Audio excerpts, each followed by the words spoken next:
الله الرحمن الرحيم.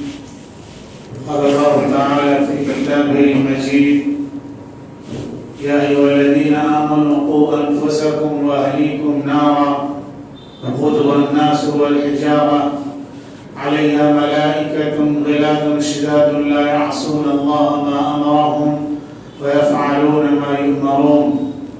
صدق الله العظيم. حضرات، اللہ تعالیٰ نے انسان کو جو نعمتیں عطا کی ہیں ان میں ایک بہت بڑی نعمت اولاد کی نعمت ہے۔ اولاد انسان کے لیے آنکھوں کا سکون اور دل کا قرار ہے۔ دنیا کی رونق اولاد کے ذریعے ہی، گھروں کی رونق بچوں کے ذریعے ہی ہوتی۔ جس گھر میں بچے نہیں ہوتے، اولاد نہیں ہوتی، اس گھر میں برکت نازل نہیں ہوتی اللہ تبارک و تعالیٰ کی طرف سے۔ اس گھر میں رونق نہیں ہوتی، اس گھر میں زندگی کی علامت نظر نہیں آتی۔ تو زندگی کی علامت اور گھر کی رونق بچوں کے دم سے ہی قائم ہے۔ قرآن کریم میں اللہ تبارک و تعالیٰ نے فرمایا: المال والبنون زینۃ الحیات الدنیا، کہ مال اور اولاد یہ دنیا کی زندگی کی رونق ہے۔ ان کے بغیر زندگی کا لطف نہیں، زندگی کا کوئی مزہ نہیں۔ لیکن اولاد نعمت ہونے کے ساتھ ساتھ ایک دو دھاری تلوار بھی ہے۔ یعنی جس طرح اولاد ایک بہت بڑی نعمت ہے، اگر اولاد کی تربیت نہ کی جائے، اولاد کو صحیح راستے پر نہ ڈالا جائے تو اولاد انسان کے لیے بہت بڑی زحمت بھی بن سکتی۔ اگر اولاد کی اچھی تربیت کی جائے، اولاد کی اچھی تعلیم کی جائے تو وہ اولاد انسان کے لیے دنیا میں سہارا بنتی، نیک نامی کا ذریعہ بنتی۔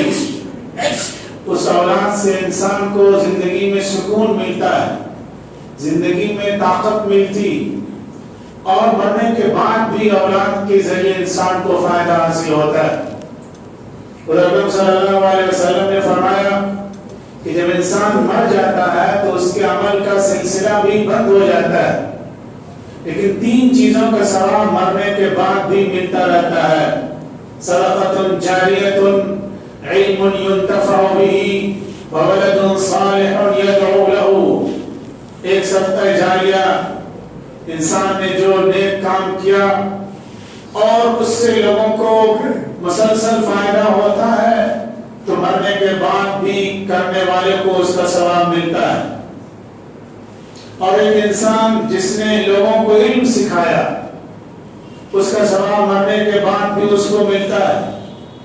اور ایک اولاد صالح جو انسان کے لیے دعا کرتی ہے اور اس کے ذریعے سے والدین کے درجات بلند ہوتے ہیں، قبر میں آخرت میں درجات بلند ہوتے ہیں، تو اس کے ذریعے سے مرنے کے بعد بھی انسان کو فائدہ حاصل ہوتا ہے۔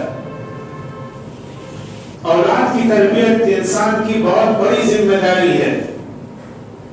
اور تربیت کا مطلب یہ نہیں ہے کہ اولاد کے لیے بہترین کھانے کا انتظام کیا جائے، بہترین کپڑے کا انتظام کیا جائے، بہترین گھر کا انتظام کیا جائے، اس کے لیے گاڑی کا انتظام کیا جائے اور اس کے تمام شوق اور اس کے تمام ارمان پورے کیے جائیں۔ یہ مطلب تربیت کا نہیں ہوتا، یہ فزیکلی تربیت ہے۔ فزیکلی تربیت کے ساتھ ساتھ مینٹلی تربیت اور روحانی تربیت بھی اولاد کے لیے ضروری ہے۔ اولاد کو یہ تعلیم دی جائے کہ دین کیا ہے، ایمان کیا ہے، یہ جسمانی تربیت سے زیادہ ضروری۔ اولاد کو بتایا جائے کہ اس دنیا میں انسانوں کو کس مقصد کے لیے بھیجا گیا ہے، یہ سب سے بڑی ذمہ داری ہے۔ اولاد کی دینی تربیت کرنا، ہر ماں باپ کی سب سے بڑی ذمہ داری ہے۔ حضور اکرم صلی اللہ علیہ وسلم نے فرمایا ما نحل والد ولده افضل من ادب حسن، کہ کوئی باپ اپنے بیٹے کو اچھی تربیت سے بڑھ کر کوئی تحفہ نہیں دیتا۔ ایک باپ کی طرف سے بیٹے کے لیے جو سب سے اچھا تحفہ ہو سکتا ہے، سب سے بہترین جو گفٹ ہو سکتا ہے، وہ اس کے لیے بہترین تربیت ہے، دینی تربیت ہے، ایمانی تربیت ہے۔ قرآن کریم میں اللہ تبارک و تعالیٰ نے فرمایا یا ایھا الذین آمنوا قوا انفسکم واہلیکم نارا، اے لوگوں اپنے آپ کو اپنے گھر والوں کو جہنم کی آگ سے بچاؤ، مرنے سے پہلے اس بات کا اطمینان کر لو کہ تمہاری آنے والی نسل اور تمہاری اولاد ایمان پر قائم رہے گی، دین پر قائم رہے گی۔ یہ اطمینان حاصل کرنا ہر والدین کے لیے دنیا میں ضروری۔ حضرت یعقوب علیہ السلام کا جب انتقال ہو رہا تھا تو انہوں نے اپنے بچوں کو جمع کیا اور کہا کہ میرے باپ تم کس دین پر قائم رہو گے؟ ما تعبدون من بعدی۔ وہ نبی تھے، ان کے خاندان میں کئی نبی پیدا ہوئے، لیکن وہ بھی اپنے بچوں سے اطمینان چاہ رہے تھے، اپنے بچوں کی طرف سے اطمینان حاصل کرنا چاہ رہے تھے۔ تو ان کے بچوں نے کہا کہ ہم اسی دین پر قائم رہیں گے جو آپ کا دین ہے، آپ کے آباء و اجداد حضرت ابراہیم کا دین تھا، حضرت اسماعیل کا دین تھا۔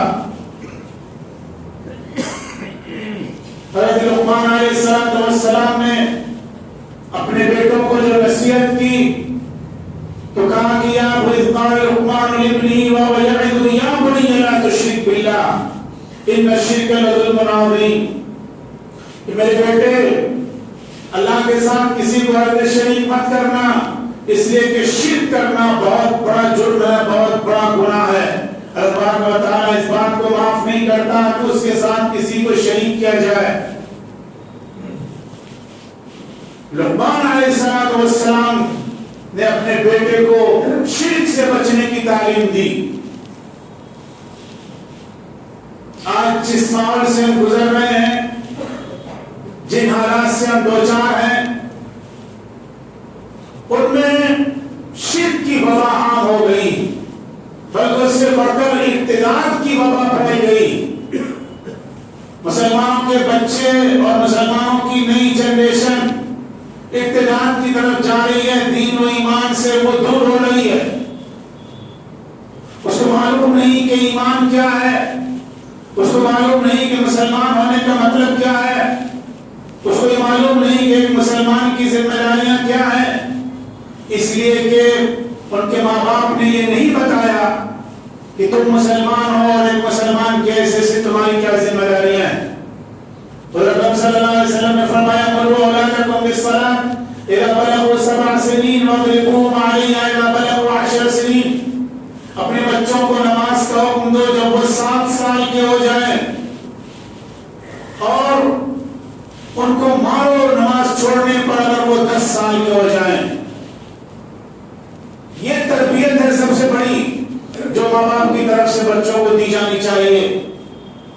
سب سے پہلی تربیت اور سب سے پہلا اسکول اور سب سے بڑا ٹیچر جو ایک اولاد کے لیے ہے وہ ماں باپ ہیں۔ باپ سے بڑھ کر کوئی معلم نہیں، ماں سے بڑھ کر کوئی ٹیچر نہیں، اور گھر سے بڑھ کر کوئی اسکول اور درسگاہ کوئی کالج نہیں۔ جو تربیت انسان کی گھر میں ہوتی ہے، جو تربیت والدین کے ذریعے ہوتی ہے، وہ تربیت دنیا میں کہیں نہیں ہو سکتی۔ والدین کی سب سے بڑی ذمہ داری یہ ہے کہ اپنے بچوں کو ایمان سکھائیں، اپنے بچوں کو دین سکھائیں، اپنے بچوں کو اسلام کی تعلیمات سکھائیں۔ یہ وہ ان کی ذمہ داری ہے۔ اگر وہ ذمہ داری نہیں ادا کرتے ہیں تو قیامت کے دن ان سے پوچھا جائے گا۔ حضور صلی اللہ علیہ وسلم نے فرمایا کہ کلکم راع وکلکم مسئول عن رعیتہ، تم میں سے ہر شخص ذمہ دار ہے اور ہر شخص سے اس کی ذمہ داری کے بارے میں پوچھا جائے گا۔ باپ سے پوچھا جائے گا کہ تم نے بچے کی کیا تربیت کی، ماں سے پوچھا جائے گا کہ تم نے بچی کی کیا تربیت کی، شوہر سے پوچھا جائے گا کہ تم نے بیوی کی کیا تربیت کی۔ ہر انسان کے اندر میں جو لوگ ہیں ان کے بارے میں ان سے پوچھا جائے گا کہ تم نے ان کی کیا تربیت کی۔ تو باپ کی اگر تربیت ہوتی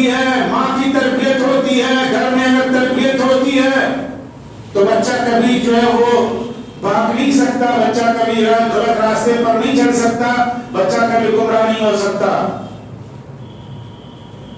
حضرت صلی اللہ علیہ وسلم نے فرمایا کل مولود یولد علی الفطرہ فابواہ یحودانی اور ینصرانی او کما قال علیہ الصلوۃ والسلام، ہر بچہ فطرت کے مطابق پیدا ہوتا ہے، ہر بچہ اسلام پر پیدا ہوتا ہے، مسلمان پیدا ہوتا ہے، اس کے ماں باپ یا تو یہودی بنا دیتے ہیں یا عیسائی بنا دیتے ہیں۔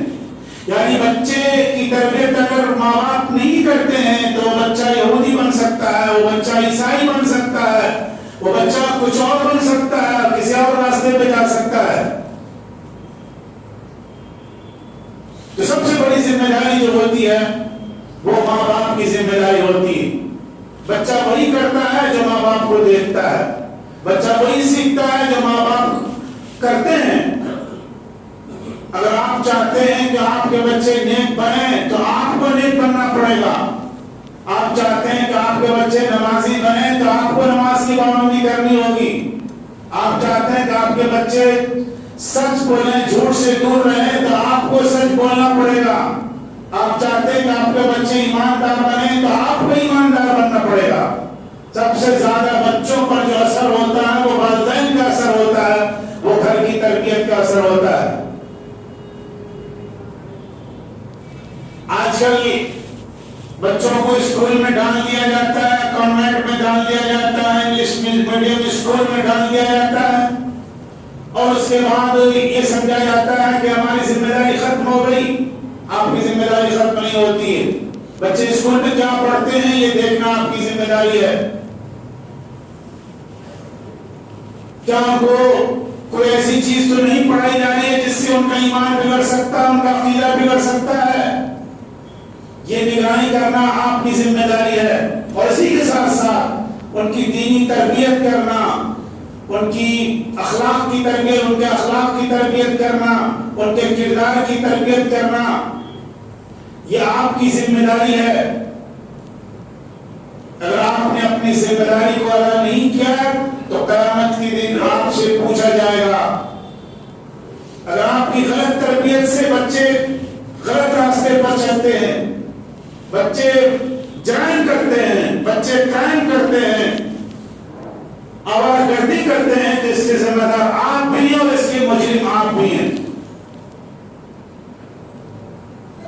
تو ضرورت اس بات کی ہے کہ ہم اپنے گھروں کا جائزہ لیں، ہم اپنے گھروں کی فکر کریں، اپنے بچوں کی فکر کریں، اپنی اولاد کی تربیت کریں، آنے والی نسلوں کی کہ دین ایمان کو بچانے کی فکر کریں۔ یہ ایک مسلمان کی حیثیت سے ہماری سب سے بڑی ذمہ داری ہے۔ اگر ہم نے ذمہ داری نہیں ادا کی تو یہ ہمارے لیے بہت بدبختی اور ہمارے لیے بہت بد نصیبی کی بات ہوگی۔ اپنی اولاد کو جہنم سے بچانا یہ باپ کی سب سے بڑی ذمہ داری ہے۔ اپنی اولاد کو ایمان پر قائم رکھنا یہ باپ کی سب سے بڑی ذمہ داری ہے، اور اپنی آنے والی نسلوں کی ایمان اور عقیدے کی فکر کرنا یہ تمام مسلمانوں کی ذمہ داری ہے۔ اللہ تعالیٰ ہم سب کو توفیق عطا فرمائے۔ وآخر دعوانا الحمدللہ۔